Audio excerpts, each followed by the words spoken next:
নমস্কার, আপনারা দেখছেন বীরভূম টিভি এবং আমি আপনাদের সাথে ষষ্ঠী দেবাংশী। গতকাল কলকাতার সায়েন্স সিটি অডিটোরিয়ামে এক অভিনব অনুষ্ঠান পরিবেশিত হলো। বন্দে মাতরম সঙ্গীতের 150 বছর পূর্তি উপলক্ষে 2000 কণ্ঠে বন্দে মাতরম সঙ্গীত পরিবেশিত হলো সায়েন্স সিটি অডিটোরিয়ামে। এই অনুষ্ঠানে সমাজের সর্বস্তরের মানুষ উপস্থিত ছিলেন। তবে এই অনুষ্ঠানের মুখ্য আকর্ষণ ছিল এই বন্দে মাতরম সঙ্গীতের যিনি রচয়িতা বঙ্কিমচন্দ্র চট্টোপাধ্যায়, তার বংশের উত্তরসূরিরা উপস্থিত ছিলেন এই পবিত্র অনুষ্ঠানটিতে। এছাড়াও ছিলেন গোপাল পাঠা অর্থাৎ গোপাল মুখার্জির নাতি, সুপ্রিম কোর্টের বিশিষ্ট আইনজীবী মাননীয় শ্রী অশ্বিনী উপাধ্যায়, তিনিও ছিলেন এই অনুষ্ঠানটিতে এবং তিনিই ছিলেন এই অনুষ্ঠানের মুখ্য বক্তা।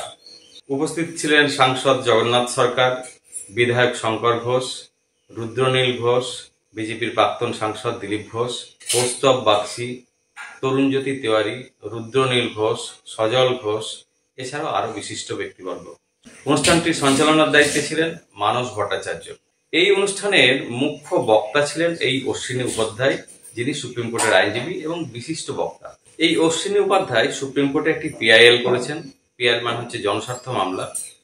সেই জনস্বার্থ মামলায় তিনি প্রশ্ন করেছেন যে জাতীয় সঙ্গীতের যেমন একটি প্রোটোকল আছে, অর্থাৎ কত সেকেন্ডে গাওয়া হবে, কোন টিউনে গাওয়া হবে, কোন ছন্দে গাওয়া হবে, দাঁড়িয়ে গাইতে হবে, দাঁড়িয়ে না গাইলে তার কি শাস্তির বিধান আছে, জাতীয় সঙ্গীত অসম্মান করলে তার কি শাস্তি হয়, ঠিক তেমনি বন্দে মাতরমের ক্ষেত্রেও তিনি এরকম একটি প্রোটোকল চেয়েছেন।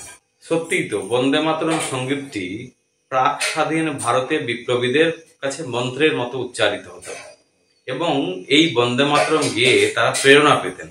সেই বন্দে মাতরম সঙ্গীতের কেন কোনো প্রোটোকল থাকবে না, অর্থাৎ কোন টিউনে গাওয়া হবে, কি ছন্দে গাওয়া হবে, দাঁড়িয়ে গাইতে হবে না বসে গাইতে হবে, কত সেকেন্ডে গাইতে হবে, এই সমস্ত বিষয়ের উপরে যাতে একটি প্রোটোকল থাকে এবং এই বন্দে মাতরম সঙ্গীত গাওয়া যাতে বাধ্যতামূলক হয় ভারতবর্ষে, তার জন্য তিনি একটি পিআইএল করেছেন। এ প্রসঙ্গে তিনি যে ব্যাখ্যাটি দিয়েছেন সে ব্যাখ্যাটি কিন্তু গ্রহণযোগ্য। তিনি বলতে চাইছেন যে ভারতবর্ষে স্বাধীনতার আগে, অর্থাৎ যখন পাকিস্তান, বাংলাদেশ এগুলোও ভারতবর্ষের মধ্যে ছিল, তখন কিন্তু সারা ভারতে বন্দে মাতরম গাওয়া হতো। সে লাহোরে হোক, ঢাকায় হোক, চট্টগ্রামে হোক বা দিল্লিতে হোক, কলকাতায় হোক। কিন্তু তিনি একটি বড় প্রশ্ন তুলেছেন, এখন পাকিস্তানে বন্দে মাতরম গাওয়া হয় কি? এখন বাংলাদেশে বন্দে মাতরম গানটি গাওয়া হয় কি?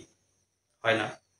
ঠিক তেমনি পশ্চিমবঙ্গে তথা ভারতবর্ষে আগামী দিনে এই সঙ্গীতটি উদাত্ত কণ্ঠে গাওয়া যাবে তো, এই প্রশ্ন তিনি করেছেন। जनगणमन के लिए लोग प्रोटोकॉल बना दिए थे। जनगणमन की म्यूजिक क्या होगी डिसाइड हो गई। जनगणमन कितने सेकंड में गाया जाएगा वो भी डिसाइड हो गया। जनगणमन खड़े होकर गाया जाएगा वो भी लिखा गया। जो खड़ा नहीं होगा उसको 3 साल की सजा होगी वो भी लिखा गया। तो जनगणमन के लिए इस नेशनल ऑर्डर एक्ट में पूरा प्रोटोकॉल बन गया, लेकिन वंदे मातरम के लिए कोई प्रोटोकॉल ही नहीं बना। कितने सेकंड में गाया जाएगा, किस धुन में गाया जाएगा, कैसे गाया जाएगा, खड़े होके गाया जाएगा, बैठ के गाया जाएगा। अगर खड़े होके गाया जाएगा तो जो खड़ा नहीं होगा उसको क्या होगा, कुछ भी डिसाइड नहीं हुआ। इसीलिए मैंने पिआईएल फाइल किया, मामला में कोर्ट में चल रहा है।